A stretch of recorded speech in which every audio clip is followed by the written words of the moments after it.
Hi, we're acquainted Kira's Volumes. My name is James. Today is Tuesday, and somehow I've gotten into the habit of doing tags on Tuesday for Tag Tuesday. A tag on BookTube it's a list of questions, a list of prompts, things to get you to talk about stuff, usually bookish matters. So today I'm doing the Don't You Forget About Me tag, which is a series of prompts relating to memories and memories of books. Um, I don't remember who tagged me. I thought it was Pat at Book Chat with Pat, but I checked and she didn't.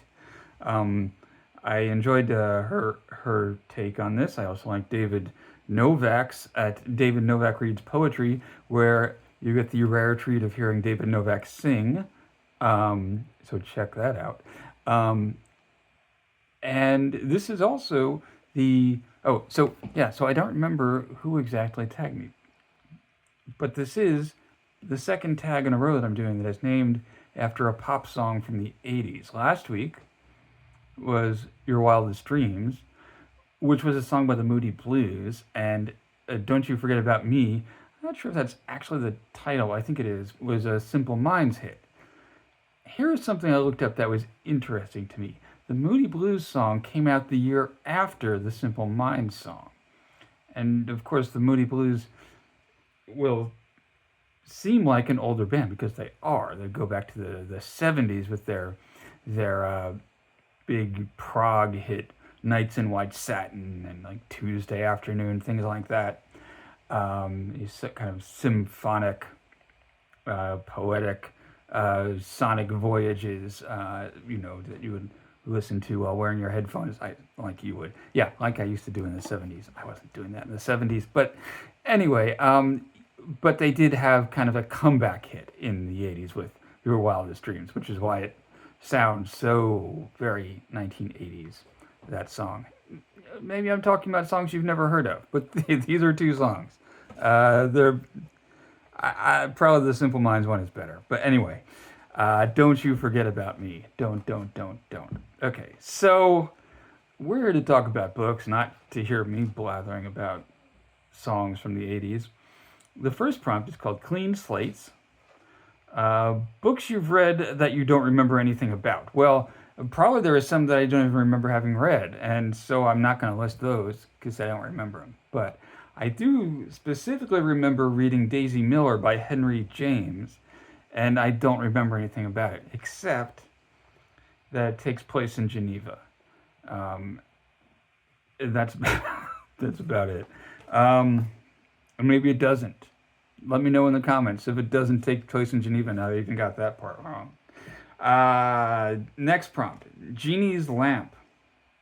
Books you wish you could forget. I probably mentioned this before. There's a scene in Mo Yan's historical fiction, Red Sorghum, uh, of a man being, uh, I'll just say, executed by the Japanese army. That is horrifying. Anyway, let's see. Among many other terrible things that happened in that book, but that scene is just terrible. Okay. Um, Prompt number 3: Forgotten Gems. Books you think need more love. So I don't know. There's I on this channel I don't talk about obscure books that much because I mostly like reading classics these days. I want to say there was a book I read in college that I have remembered very well, or at least remembered parts of very well, and wondered why I'd never heard anyone talk about it. And it is called East Goes West by Younghill Kang, who was a Korean writer who was born in Korea when it was part of the Japanese Empire. And he emigrated to the United States and started writing in English. And he wrote two books in English. The one was called The Grass Roof, and one was called East Goes West. Um, and it was assigned in a literature class in my freshman year of college. And I've always remembered it, and I've never heard anyone else mention it, say anything about it ever since. But this past year, what was it? The Atlantic came out with their list of great American novels, or what might be qualify, and it was on that. And so I was pleased to see that. Another book on that list was No No Boy by a Japanese immigrant writer, which was also assigned for that same class.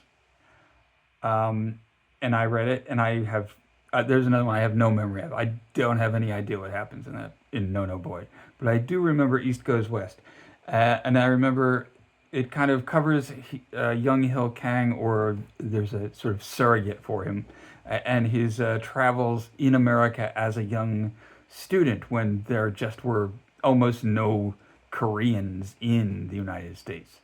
We'd had a long, complicated history with Chinese immigrants, but Koreans were even rarer. And um, he was already very well educated, and he was learning English and going to college in the United States. I think he went to Harvard for a while. He does board with a family of sort of Boston Brahmin types, and there's some comedic bits about them being vegetarians, but they ate chicken, and they had some kind of argument that chickens were actually a plant that I remember. There was all sorts of fish out of water stuff about him dealing with Western clothes and Western attitudes and all that. It doesn't end terribly well. It's a bit of a downer at the end, but overall a very well written and exciting read, I thought at the time. And again, it's been about 3 or 4 years since I was a freshman in college, so I don't remember that much of it. But I see that there's a Penguin Classic version of it, so maybe at some point I'll pick it up and revisit it. But a book that people should read. That it seemed like it to me. I had thought it was just some obscure thing that my professor dug up and had us read, and no one else knew about. But there you go. So that's East Goes West by Younghill Kang. All right, Forget Me Nots is the last prompt. Books you will always remember. So, ironically, well, it's not ironic. It's actually fitting. Fittingly enough, and this is not a book, but it's a story, and I have never forgotten it. And it is the story Funes the Memorious by Jorge Luis Borges. And this is a story about a man who never forgets anything, not the smallest, slightest detail. Um, and that's all I'll say about it. I spoke about Jorge Luis Borges stories a couple of weeks ago. I mentioned rereading Death and the Compass, which I had read probably at the same time as I read Funes the Memorious. And I'd completely forgotten Death and the Compass, but I've always remembered Funes the Memorious. I reread it probably last year, and it's strange how that story works, because I remembered all the details of it, and it was like, yep, yeah. So there's something about Borges, where he can, I mean, this in itself could be a Borges story, reading a story that affects your reality. Am I right? I guess I could write a really bad Borges pastiche, or I guess where someone reads that and is never able to forget anything. Hopefully okay, I don't want to spoil it. It's not really a spoilable story, but it's short and it's well worth your time if you're interested in ideas of memory, and if you think it would be great to have a better memory. So